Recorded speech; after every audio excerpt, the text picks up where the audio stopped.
ओम तव कथामृतम तप्त जीवनम कविभिरीडितम कल्मषापहम श्रवणमंगलम श्रीमदाततम भुवि गृह्णन्ति ये भूरिदा जना।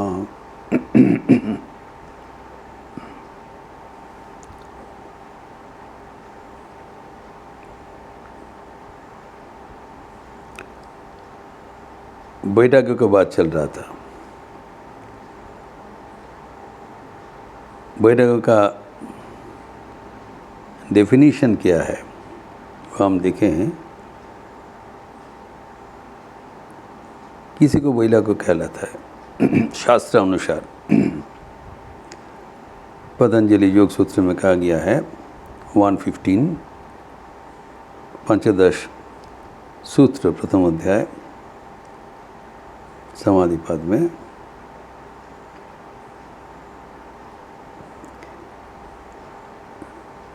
दृष्ट अनुश्रविक विषय वितृष्णस्य वशीकारो संगा वैराग्यम। इसका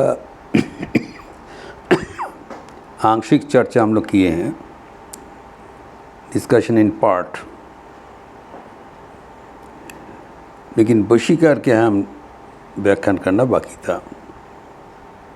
अंत में जो कहा गया है, जो हम लोग विषय के बारे में सुना है एवं जो देखे हैं, यह लोक में जो दिखाई पड़ता है वो यह लोक का भोग है। परलोक में मरणोत्तर जीवन में तो अभी दिखाई नहीं पड़ता है, सुना जाता है। स्वर्ग का बारे में हम लोग सुनते हैं, यहाँ पर नाना प्रकार का भोग सामग्री है। वहाँ पर कोई जराग्रस्त नहीं होते हैं, वृद्ध नहीं होते हैं, युवा रहते हैं एवं जब तक स्वर्ग में रहेंगे वो भोग करते रहेंगे।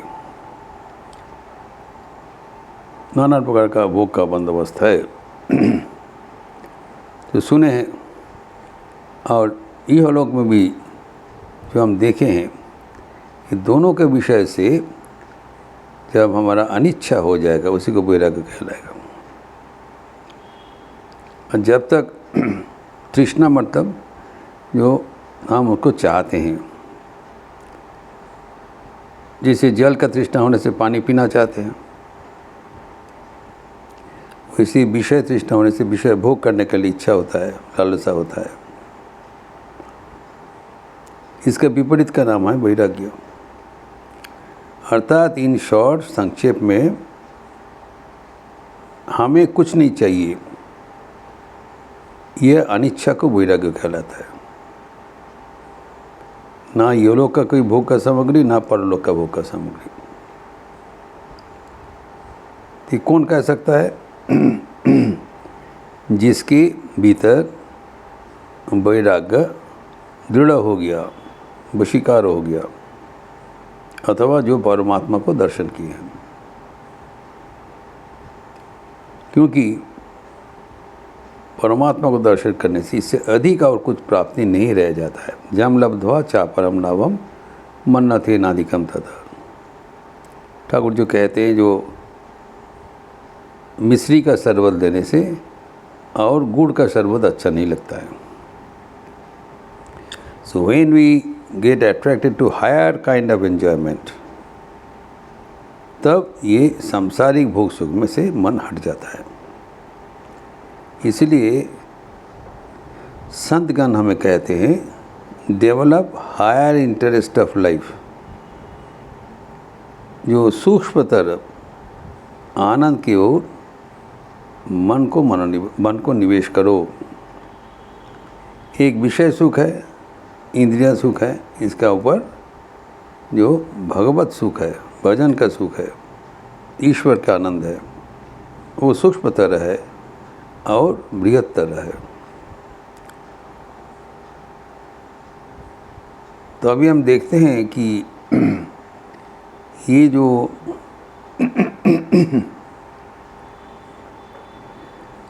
विषय के प्रति जो हमारा आकर्षण है, इसको काम कहलाता है, और काम प्रतिहत होने से क्रोध हो जाता है। ये काम और क्रोध की कारण ही हमारा मन चंचल हो जाता है। ये प्रश्न अर्जुन ने श्री कृष्ण को रखा था भगवद गीता में। अथ कीन प्रयुक्तोऽयं पापं चरति पुरुषः अनिच्छन्नपि वार्ष्ण्य बलादीव नियोजितः।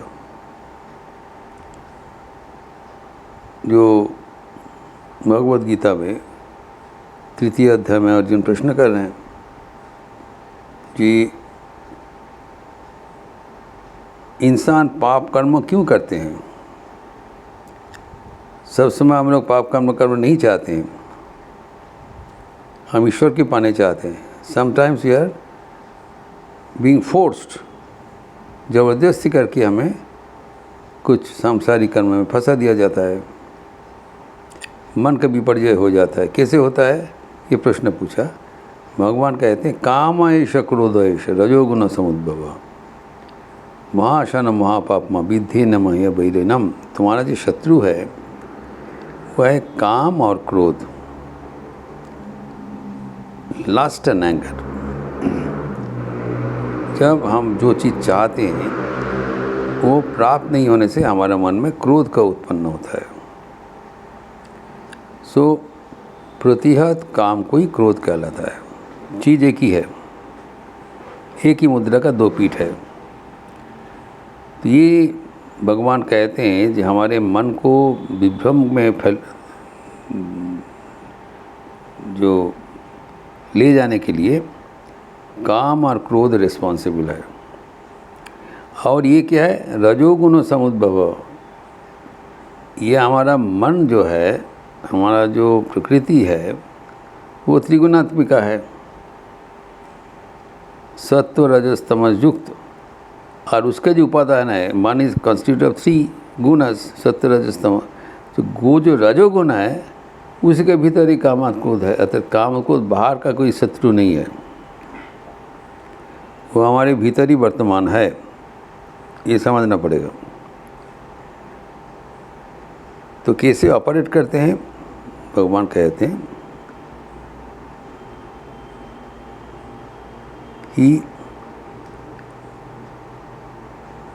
वो हमारे इंद्रियादि मनोबुद्धि अस्य अधिष्ठान उच्यते ततोहि विमयहत्येष ज्ञानमावृत्य दीहिनम। ये काम और क्रोध ये सब जो हमें हिला देते हैं, इसका निवास कहाँ है, घोंसला कहाँ बनाया। इंद्रियादि मनोबुद्धि, जो हमारा जो इंद्रियां हैं, मन और बुद्धि है, अस्य अधिष्ठानम उच्यते, ये यहाँ पर रहता है, बाहर में कहीं पर नहीं। हम सोचते बाहर का काम से हम लोग प्रलोभित नहीं, काम भीतर में है, काम और क्रोध। एवं ये इंद्रिय मन बुद्धि को ये मोटिवेट करके हमें जो गलत मार्ग में प्रेरित कर देते हैं, मोहित कर देते हैं। इसलिए बताया भगवद गीता में 341, तस्मात् त्वम् इंद्रियन्नादो नियम्य भरतर्षभ पापमानं प्रजह्यनं ज्ञान विज्ञान नाशनम। जो त्याग करने के बाद जो बोल रहे प्रजहि, जीत लो, तो तम इंद्रियान जो तस्मात् तम इंद्रियादो, इंद्रियानि आदो, पहले इंद्रियों को इन लोग कब्जा में ले लेते हैं, उसके बाद मन और बुद्धि को कब्जा में लेके बस वी बिकम कम्प्लीटली आउट। इसीलिए कहते हैं भगवान को इंद्रियां को साथ पहले विजय प्राप्त। इंद्रियों के नियम मत करो, इंद्रियां को संयत करो, नियंत्रण करो, बस पहले इंद्रियों का, क्योंकि इंद्रियां का जो अधिष्ठान है उसे हटा देने से बस तो बेकाबू हो जाएगा। तो ये इंद्रिया जो उसको नियम में मतलब उसको कंट्रोल करो, नियंत्रण करो, तब आप ये काम क्रोध को हटा सकते हो।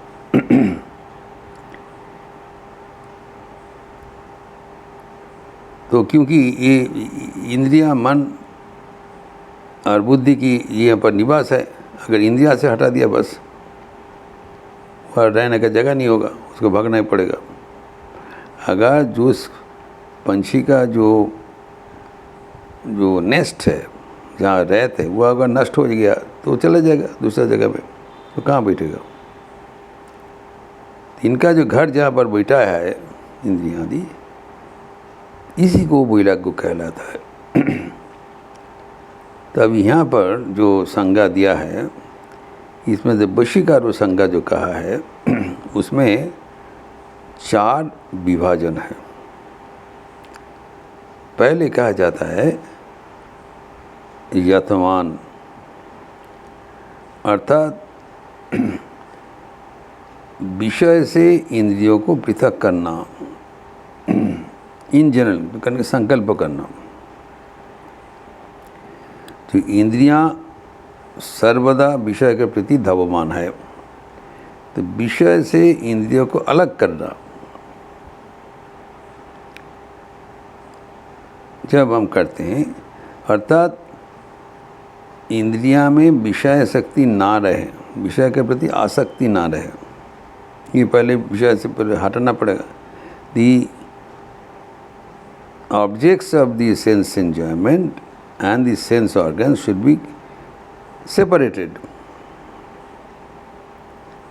इसको हटा दो। और उसे क्या होगा, तो मन वश में आ जाएगा। तो ये विषय से इंद्रियों को हटाने का जो संकल्प है उसको कहलाता है प्राथमिक स्टेज यतमान, प्रैक्टिसिंग नॉविस। द्वितीय है व्यतिरेक। वो क्या है, जब हम ऐसी करके इंद्रियां से विषय को हटा के मन को केंद्रीय संयत करने के प्रयास करते हैं, तब अनेक विषय से मन हट जाता है, लेकिन सब विषय से नहीं, दूसरा रह जाता है, द्वितीय पद। तो तब क्या है, जब इस अवस्था में जब जो बचा का जो हमारा अटेंशन है, जो हम इंद्रिया का प्रति विषय के प्रति जो आसक्ति है, उसको तो बहुत कम हो गया, लेकिन उसको फिर उनसे हटाने का नाम है व्यतिरेक। तृतीय है एकेंद्रिय। एकेंद्रिय का मतलब कि अभी इंद्रिय के साथ विषय का संयुक्त नहीं है, ना के बराबर, कोई भी डिस्टर्बेंस होगा ना के बराबर। तो एकेंद्रिय का मतलब क्या है कि इस समय में साधक का मन विषय के प्रति नहीं जाते हैं। अगर कभी उनका मानसिक रूप से कोई मुझमें अट्रैक्शन फील होता है, लेकिन वो मन में ही लय हो जाता है, दिस इज़ इम्पोर्टेंट। वो और कार्य में परिणत नहीं होगा। हमारे जो विषय के प्रति जो हमारे विषय संयोग होता है, पहले मन में उसका इच्छा होता है और धीरे धीरे उसको क्रियान्वयन हो जाता है। लेकिन यहाँ पर क्या है, वर्तमान के बाद जो व्यतिरेक है कि उनका जो असुविधा है वो एक आध विषय पर मन जाते हैं, बाकी सब क्लियर हो गया। जब वहाँ पर जाते हैं तब वहाँ से मन को हटाना पड़ेगा। ये जो अभ्यास, इसी को कहलाते, ये अच्छी से कहलाते ये द्वितीय पदक्षेप। तृतीय है एकेंद्रिय। जब ना के बराबर मतलब मन में कभी कभी जो विषय का प्रति आसक्ति दिखाई पड़ता है, लेकिन मन में उसका लय हो जाता है, वह इंद्रिय तक नहीं पहुंचता है। मतलब इस अवस्था में, एकेंद्रिय अवस्था में और इंद्रिय संयम का ज़रूरत नहीं है। इंद्रिय संयम पूरा हो गया, उसमें जो अभी उनका जो बचा खचा है, जो कुछ अट्रैक्शन है, maybe once in a while in the mind is लय, मन में उसका उत्थापन हुआ, मन में लय हो गया, उनका कोई खतरा नहीं है।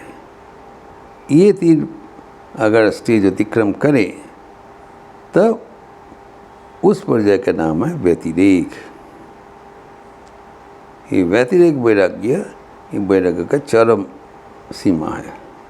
लेकिन इसके आगे भी जो वैराग्य हम जीवन में अपना सकते हैं, तो लेकिन वशीकार संग जो होगा उसमें वैराग्य होने से मन बराबर भगवतमुखी होने के लिए तैयार रहते हैं। तो वशीकार संग जो बताया, अर्थात इस समय में जो संकल्प किया यतमान, उसके अनुसार उसका व्यतिरेक हुआ एवं एक इंद्रिय के बाद वो पूरी हो गया, तब उनका समर्पण हो गया, तो वशीकार हो गया। इसको कहलाता है वैराग्य। अभी इस अवस्था में जब वैराग्य होता है, वैराग्य है पर वैराग्य, अपर वैराग्य। पर वैराग्य इज सुप्रीम डिटैचमेंट, जिसके माध्यम से हम ईश्वर को प्राप्त कर सकते हैं।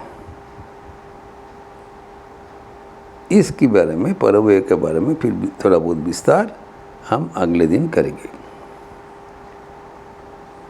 ओम शांति शांति शांति।